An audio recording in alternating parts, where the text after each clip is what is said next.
완도와 더불어 함께하는 완도 주사랑교회. 오늘 교시하는 말씀은 에스겔 23장 36절에서 49절까지 말씀입니다. 에스겔 23장 36절에서 49절까지 우리 하나님의 말씀을 한 절씩 교독해서 읽겠습니다. 여호와께서도 내게 이르시되 인자야 네가 오홀라와 오홀리바를 심판하느냐 그러면 그 가증한 일을 그들에게 말하라.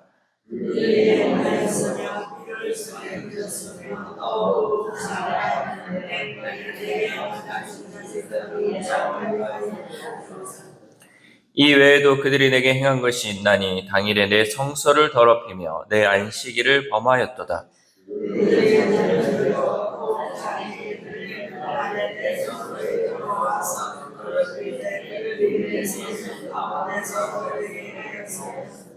또 사자를 먼 곳에 보내 사람을 불러오게 하고 그들이 오매 그들을 위하여 목욕하며 눈썹을 그리며 스스로 단장하고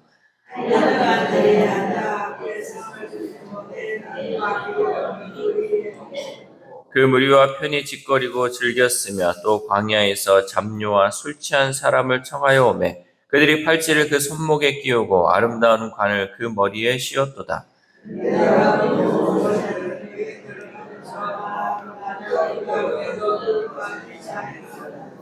그들이 그에게 나오기를 기생에서 나온 같이 음란한 여인 오홀라와 오홀리바에게 나왔은지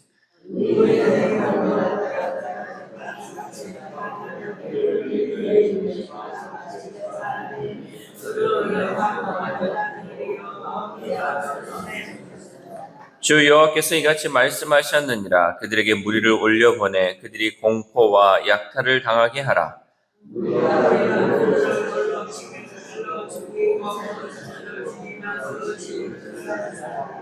이같이 내가 이 땅에서 음란을 그치게 한즉 모든 여인이 정신이 깨어 너희 음행을 본받지 아니하리라.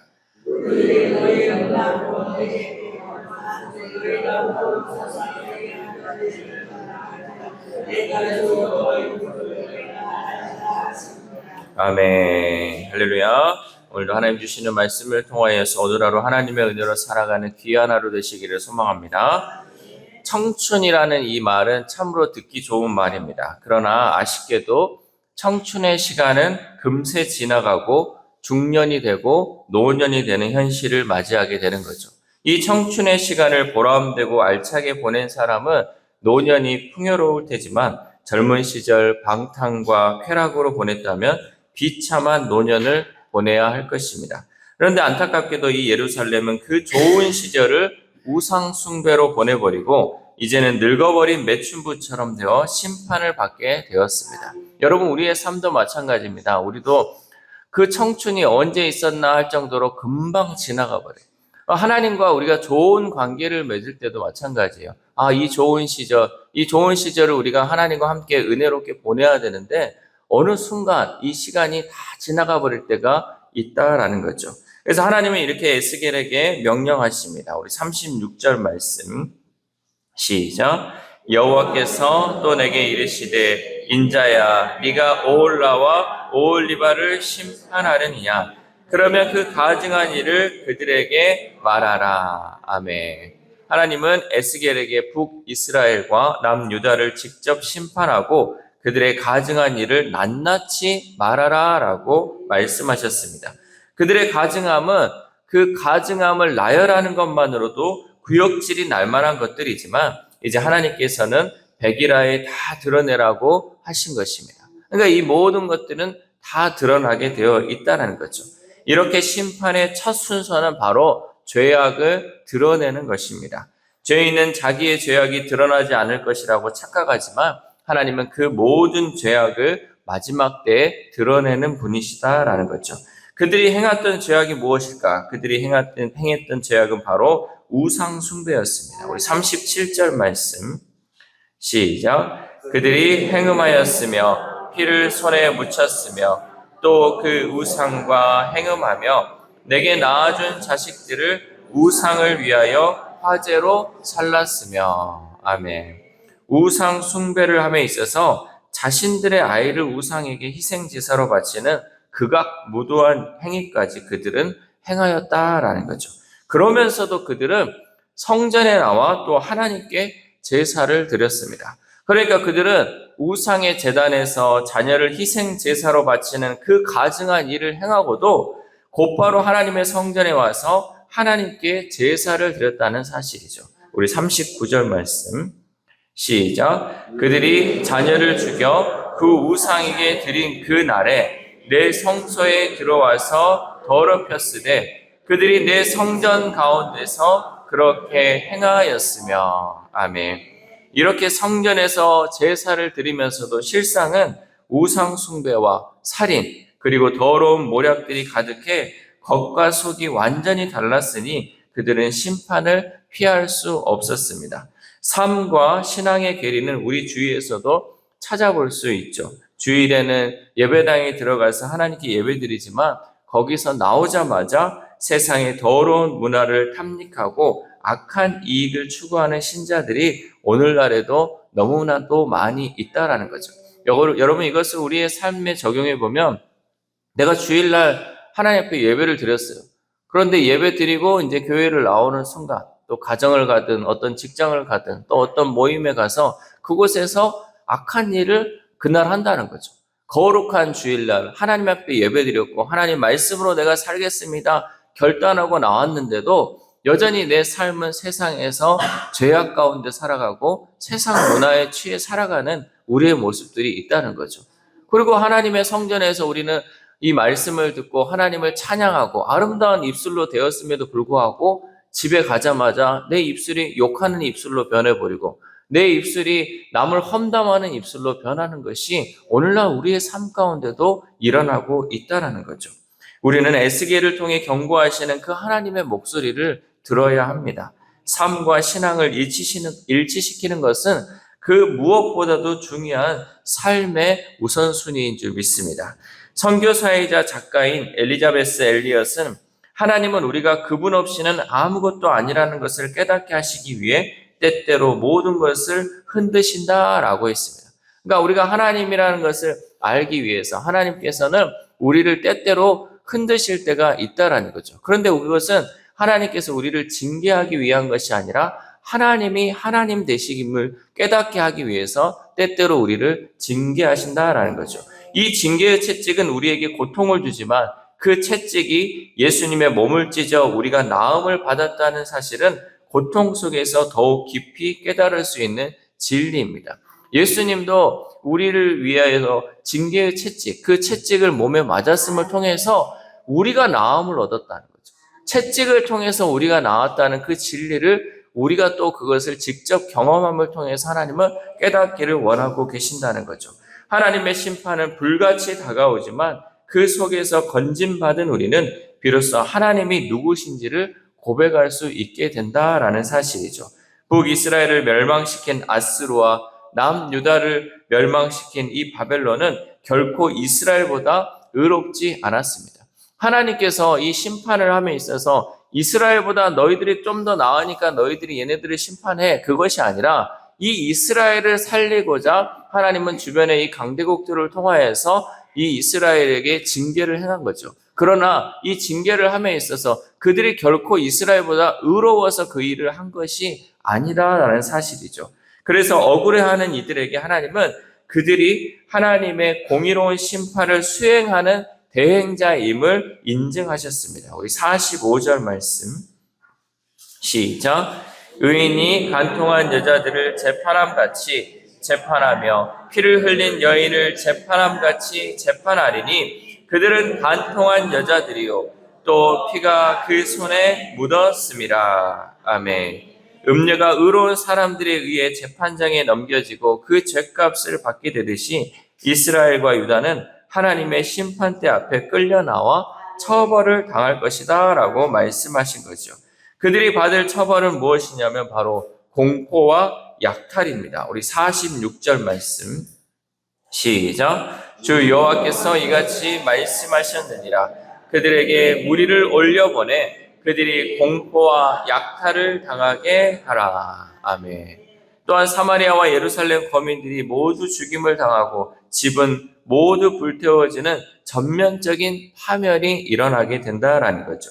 결론적으로 하나님은 북이스라엘과 남유다가 행한 이 음란과 우상숭배의 죄에 대하여 철저히 심판하시는 모습을 보고 다른 모든 여인이 음행을 하지 않을 것이고 하나님의 거룩하심과 영광을 알게 될 것이라 라고 말씀하십니다. 우리 48절에서 49절 말씀 시작. 이같이 내가 이 땅에서 음란을 그치게 한즉 모든 여인이 정신이 깨어 너의 유명을 본받지 아니하리라. 그들이 너희 음란으로 너희에게 보응한즉 너희가 모든 우상을 위하는 죄를 담당할지라. 내가 주 여호와인 줄을 너희가 알리라 하시니라. 아멘. 하나님께서 이렇게 심판하신 그 목적에 대해서 얘기를 하는 거죠. 내가 이 모든 것을 그치게 한즉 다른 여인들이 그것을 보고 정신이 깬다는 거죠. 그러니까 하나님께서는 혹이라도 우리 공동체 안에서 어떤 한 사람이 이 심판을 받고 또 하나님의 징계를 받음을 통해서 다른 사람들이 그것을 보고 정신을 차리는 거죠. 그것을 보고 내가 이제는 다시 그 길에 돌이켜야겠다. 그 길에서 돌이켜서 다시는 그 길로 걸어가지 않아야겠다. 그리고 역시 하나님은 하나님 되시구나라는 것을 깨닫게 하기 위해서 하나님은 징계를 행하셨다라고 말씀하시는 거죠. 이처럼 하나님의 심판은 반드시 이루어지며 아무도 모르게 범한 죄라 해도 숨길 수가 없게 된다라는 거죠. 세상에 소금과 빛이 되어야 할 우리가 깨어있지 못하고 세상의 영향력 안에 살아가려 한다면 하나님의 이름이 세상에서 조롱받을 것이고, 그러니까 우리가 하나님의 사람으로서 세상에서 빛과 소금을 감당하며 하나님의 자녀로서 선한 영향력을 끼쳐야 하는데 우리가 하나님의 이름을 욕되게 하고 하나님의 이름을 더럽혀서는 안 된다는 거죠. 아이고 저거 어디 교회 다닌다는데 저거 하는 것 좀 봐라. 저것 좀 봐라. 저러면서도 하나님 믿는다 그래. 이런 말이 들려와서는 안 된다는 거죠. 우리는 이 모든 것을 우리 스스로가 내가 이제는 이런 모든 것을 깨달음을 통해서 내가 세상의 빛과 소금의 역할을 감당하고 내가 어두운 곳에 가서 빛의 역할을 감당하고 썩어진 곳에 가서 소금의 역할을 감당함을 통해서 하나님이 우리를 부르신 그 사명대로 살아가야 한다는 거죠. 하나님은 그 모든 상황을 절대 내버려 두지 않으십니다. 이 모든 상황이 악하고 또 이 모든 상황이 제대로 굴러가지 않으면 하나님은 그것을 그냥 내버려 두지 않는다는 거죠. 하나님은 죄에 대해서는 단호하십니다. 그리고 하나님의 진노는 회개하지 않는 자에게 파멸을 가져온다라는 사실이죠. 그러므로 우리는 죄와 심판에 대한 경각심을 잃어버리지 말고 늘 주님 앞에서 내 삶을 돌아보며 부끄러울 것이 없는 신앙인으로 서 있어야 할 줄 믿습니다. 여러분, 우리가 하나님 앞에서도 부끄러움 없는 삶을 살아야 하는데요. 또 한편으로는 우리가 세상 가운데에서도 우리 자녀들 앞에서 부끄러움 없는 부모가 돼야 돼요. 우리 자녀들 앞에 자녀들이 우리를 바라보고 있잖아요. 근데 정말 내가 하나님을 믿는다고 하면서요. 내 생활이요. 우리 자녀들이 다 보고 있어요. 우리 엄마 아빠는 교회 갈 때는 정말 신실하게 가는데 나오자마자 그 삶이 달라지네. 여러분 이러면 어떤 자녀가 하나님을 믿겠습니까? 우리가 정말 이 모습이 우리가 본받는 모습이 되어야 되고요. 정말 올바른 신앙인의 모습으로 서 있어야 한다는 거죠. 그걸 누구를 통해 볼 수 있냐? 자녀들을 통해 볼 수가 있다는 거예요. 자녀들은요.